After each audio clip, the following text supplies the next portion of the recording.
श्री रामकृष्ण देव के उपदेश वचनामृत पृष्ठ क्रमांक 429 परिच्छेद 74 मणि के प्रति उपदेश कामिनी कांचन त्याग। श्री रामकृष्ण दोपहर का भोजन कर चुके हैं। 1 बजे का समय होगा। शनिवार 5 जनवरी 1884 ईस्वी सन। मणि को श्री रामकृष्ण के साथ रहते हुए आज 23वां दिन है। मणि भोजन करके नौबत खाने में थे। वहीं से किसी को नाम लेकर पुकारते हुए सुना। बाहर आकर उन्होंने देखा कि घर के उत्तर वाले लंबे बरामदे से श्री रामकृष्ण स्वयं उन्हें पुकार रहे थे। मणि ने आकर उन्हें प्रणाम किया। दक्षिण के बरामदे में श्री रामकृष्ण मणि से वार्तालाप कर रहे हैं। श्री रामकृष्ण: तुम लोग किस तरह ध्यान करते हो? मैं तो बेल के नीचे कितने ही रूप साफ साफ देखता था। एक दिन देखा सामने रुपए, दुशाला, एक थाल, संदेश और 2 औरतें। तब मैंने मन से पूछा, मन, तू इनमें से कुछ चाहता है? फिर संदेशों को देखा, बिष्ठा है। औरतों में एक बुलाक पहने हुए थी। उनका भीतर बाहर सब मुझे दिख पड़ता था। आंतें, मल, मूत्र, हाड़, मांस, खून। मन ने कुछ न चाहा। मन उन्हीं के पाद पद्मों में लगा रहा। निकती कांटे वाला तराजू के नीचे भी कांटा होता है और ऊपर भी। मन नीचे वाला कांटा है। मुझे सदा ही भय लगा रहता था कि कहीं ऐसा न हो कि ऊपर वाले कांटे से, ईश्वर से मन विमुख हो जाए। तिस पर एक आदमी सदा ही हाथ में त्रिशूल लिए मेरे पास बैठा रहता था।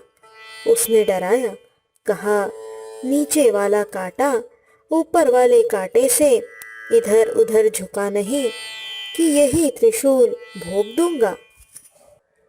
बात यह है कि कामिनी कांचन का त्याग हुए बिना कुछ होने का नहीं। मैंने 3 त्याग किए थे, जमीन, जोरू और रुपया। भगवान रघुवीर के नाम की जमीन रजिस्ट्री कराने के लिए मुझे उस देश में कामारपुकुर में जाना पड़ा था। मुझसे दस्तखत करने के लिए कहा गया। मैंने दस्तखत नहीं किए। मुझे यह ख्याल था ही नहीं कि यह मेरी जमीन है। रजिस्ट्री ऑफिस वालों ने केशव सेन का गुरु समझकर मेरा खूब आदर किया था। आम ला दिए, परंतु घर ले जाने का अख्तियार था ही नहीं, क्योंकि सन्यासी को संचय नहीं करना चाहिए। त्याग के बिना कोई कैसे उन्हें पा सकता है?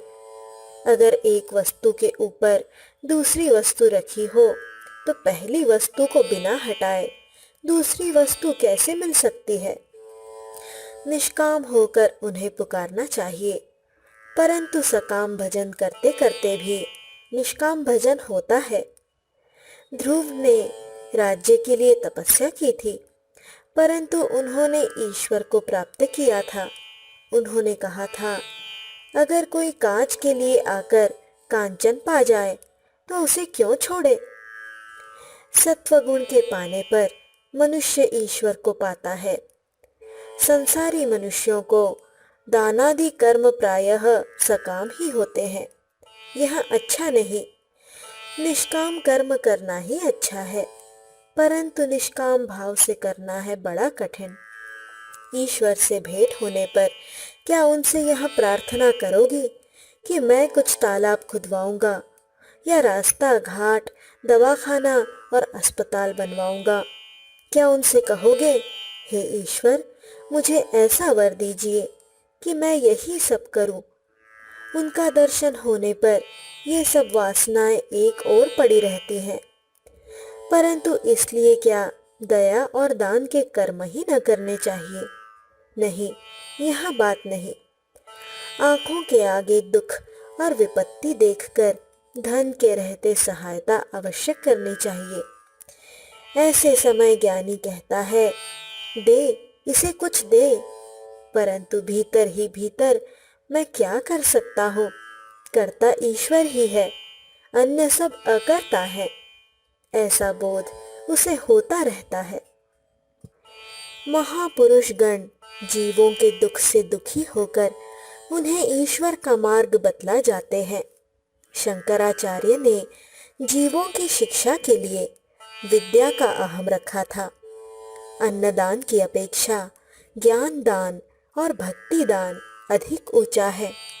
चैतन्य देव ने इसीलिए चांडालों तक में भी भक्ति का वितरण किया था। देह का सुख और दुख तो लगा ही है। यहाँ आम खाने के लिए आए हो, आम खा जाओ। आवश्यकता ज्ञान और भक्ति की है। ईश्वर ही वस्तु है और सब अवस्तु। सब कुछ वे ही कर रहे हैं। अगर यह कहो कि सब कुछ उनके मत्थे मढ़कर फिर तो मनुष्य खूब पाप कर सकता है, तो यह ठीक न होगा, क्योंकि जिसने यह समझा है कि ईश्वर ही करता है और जीव अकर्ता, उसका पैर कभी बेताल नहीं पड़ सकता।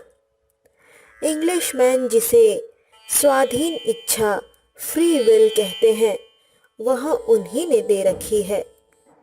जिन लोगों ने उन्हें नहीं पाया, उनमें अगर इस स्वाधीन इच्छा का बोध न होता तो उनसे पाप की वृद्धि हो सकती थी। अपने दोषों से मैं पाप कर रहा हूँ, यह ज्ञान अगर उन्होंने न दिया होता तो पाप की और भी वृद्धि होती। जिन्होंने उन्हें पा लिया है वे जानते हैं स्वाधीन इच्छा नाम मात्र की है, वास्तव में वे ही यंत्री हैं। मैं केवल यंत्र हूँ, वे इंजीनियर हैं, मैं गाड़ी।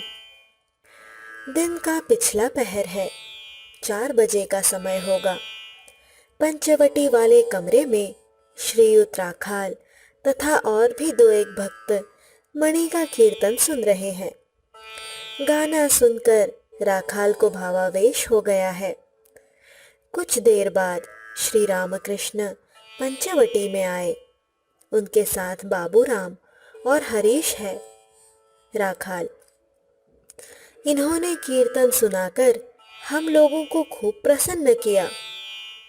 श्री रामकृष्ण भावावेश में गा रहे हैं, ऐ सखी, कृष्ण का नाम सुनकर मेरे जी में जी आ गया। श्री रामकृष्ण ने कहा, यही सब गाना चाहिए। सब सखी मिली बैठल। फिर कहा, बात यही है कि भक्ति और भक्तों को लेकर रहना चाहिए। श्री कृष्ण के मथुरा जाने पर यशोदा राधिका के पास गई थी।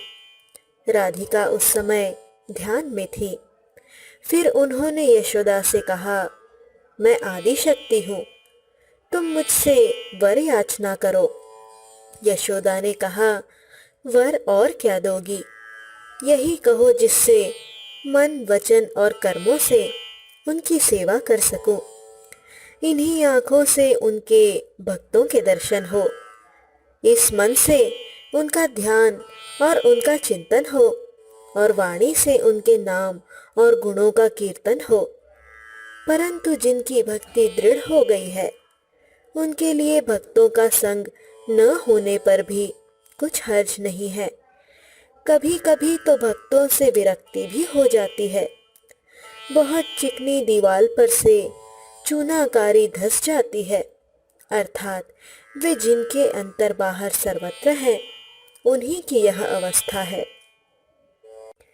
श्री रामकृष्ण झाऊ तल्ले से लौटकर पंचवटी के नीचे मणि से फिर कह रहे हैं, तुम्हारी आवाज स्त्रियों जैसी है, तुम इस तरह के गाने का अभ्यास कर सकते हो। भावार्थ: सखी, वह वन कितनी दूर है जहां मेरे श्याम सुंदर हैं।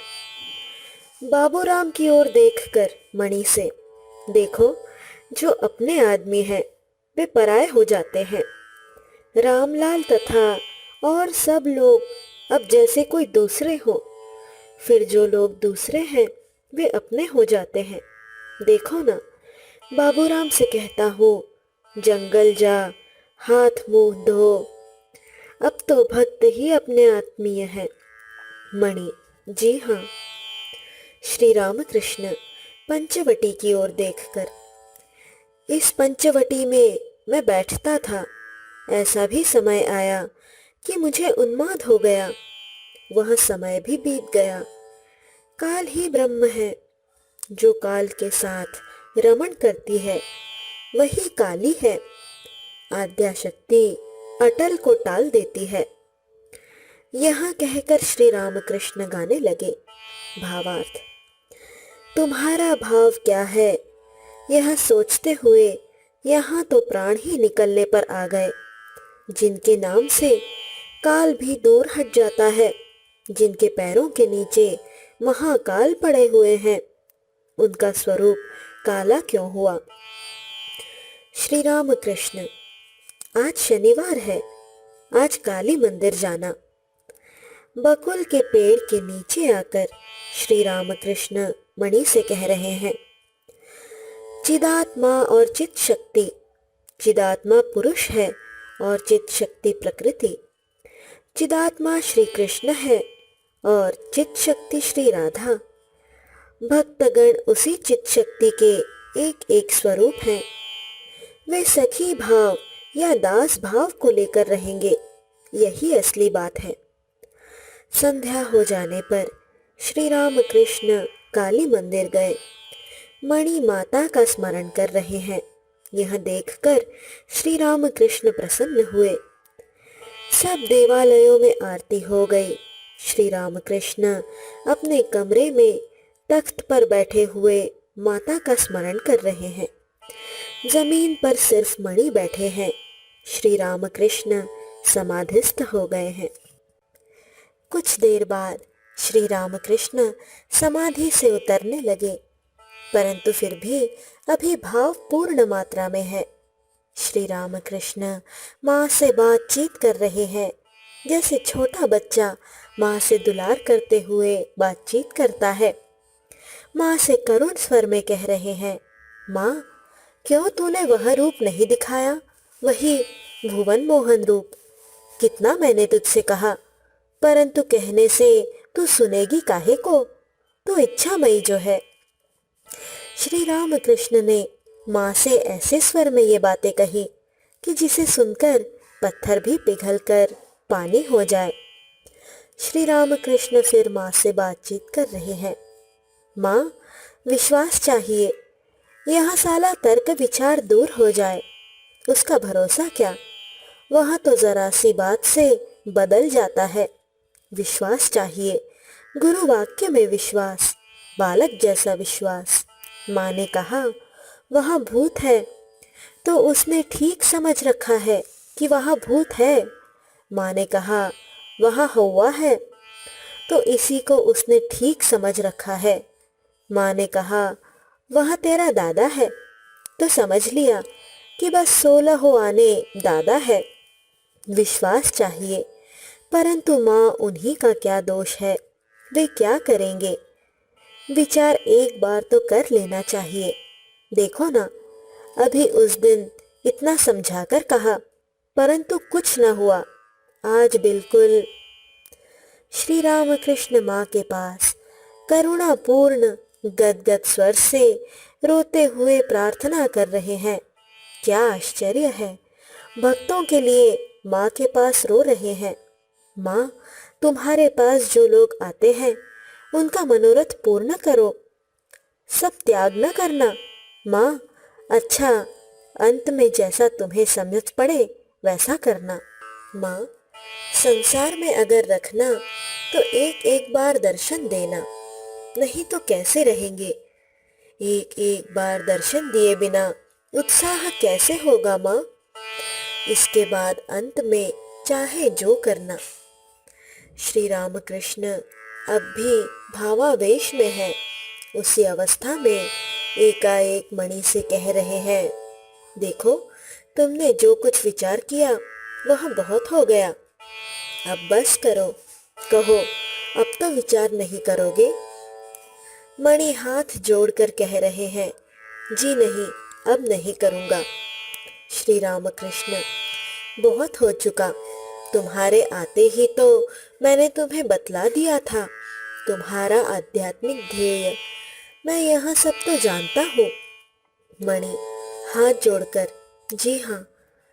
श्री रामकृष्ण, तुम्हारा ध्येय, तुम कौन हो, तुम्हारा अंदर और बाहर, तुम्हारी पहले की बातें, आगे तुम्हारा क्या होगा, यह सब मैं तो जानता हूँ।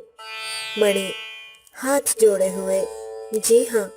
श्री रामकृष्ण, तुम्हारे लड़के हुए हैं, सुनकर तुम्हें फटकारा था। अब जाकर घर में रहो, उन्हें दिखाना कि तुम उनके अपने आदमी हो, परंतु भीतर से समझे रहना तुम भी उनके अपने नहीं हो और वे भी तुम्हारे अपने नहीं। मणि चुपचाप बैठे हैं। श्री रामकृष्ण फिर कहने लगे, अपने पिता को संतुष्ट रखना। अब उड़ना सीखा है तो भी उनसे प्रेम रखना। तुम अपने पिता को साष्टांग प्रणाम कर सकोगे ना? मणि हाथ जोड़े हुए, जी हाँ। श्री रामकृष्ण, तुम्हें और क्या कहूँ, तुम तो सब जानते हो, सब समझ गए हो। मणि चुपचाप बैठे हैं। श्री रामकृष्ण, सब समझ गए हो ना? मणि, जी हाँ, कुछ कुछ समझा हूँ। श्री रामकृष्ण, नहीं, तुम्हारी समझ में बहुत कुछ आता है। राखाल यहाँ है, इससे उसके पिता को संतोष है। मणि हाथ जोड़े चुपचाप बैठे हैं। श्री रामकृष्ण फिर कह रहे हैं, तुम जो कुछ सोच रहे हो वह भी हो जाएगा। श्री रामकृष्ण अब अपनी साधारण दशा में आ गए हैं। कमरे में राखाल और रामलाल बैठे हैं।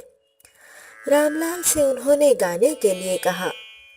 रामलाल ने 2 गाने गाए।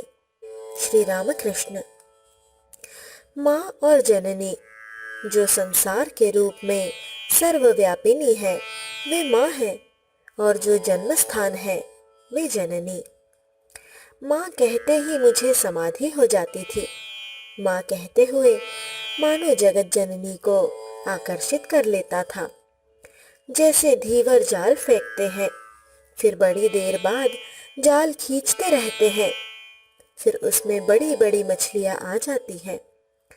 गौरी ने कहा था, काली और श्री गौरांग को एक समझने पर ज्ञान पक्का होगा। जो ब्रह्म है वही शक्ति काली है, वही नर के स्वरूप में श्री गौरांग है।